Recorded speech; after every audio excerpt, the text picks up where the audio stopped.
మొత్తానికి ఎట్లుంది రేవంత్ రెడ్డి పరిపాలన? ఏం లేదు మంచిగా చెప్పినా కదా పెళ్ళాం తెచ్చిన ముండ మోసిన బజార్ ఉన్నట్టున్నది మార్కెట్ అంతా. అంతే ఇస్తుండు అందరికి, మహిళలకు 5,000 ఇస్తుండు, మాకు 10,000 ఇస్తుండు అకౌంట్లో. అవునా? మరి దేశం అంతా రావట్లేవు అంటారు. మాకు ఒక్కరికే ఇస్తుండు, మా మహిళలకు 10,000 నాకు 10,000. అంతేనా?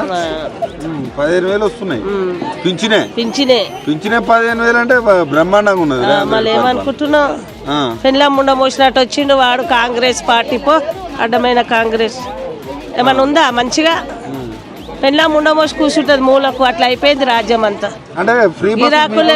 పిరాన్ పిల్లమన్ను పోయా ఎవడు పోతాడని బస్కు, ఎవడు పోతాడు? ఏం అవసరం లేదు మాకు, మేమే వాడిని చేస్తాం కోటీశ్వర్, దించేస్తాం ఇక ఆగు 4 రోజులు. నువ్వేందమ్మా దించేస్తావు అంటారు? మహిళలందరూ ఓట్లు అయితే మళ్ళీ నేనే ముఖ్యమంత్రి అంటాను. కానీ ఏ సీట్ ఎక్కుతాడో చూద్దాం, వాడు ఏ సీట్ ఎక్కుతాడో చూద్దాం. అంతేనా? మళ్ళీ ఓట్లు వేయరా? మళ్ళీ మేము ఎవరికి ఏం ఓట్లు అంటే మేము కోటీశ్వరాలు చేద్దామని ఎక్కడికైనా అప్పు పోతే దొంగను చూసినట్టు చూస్తారా అంటున్నారు. అందరు చూస్తురా అని మొక్కమే సింగారం లేదు. ఆడు లెక్కశాల గెలిచిండంటే ఆడు ఎట్లా గెలిచిండో దేవునికే తెలియాలి. గ్యాస్ 500కి రావట్లే? మాకేడొస్తుంది గ్యాస్ లేదు, మన్ను లేదు. అంతేనా?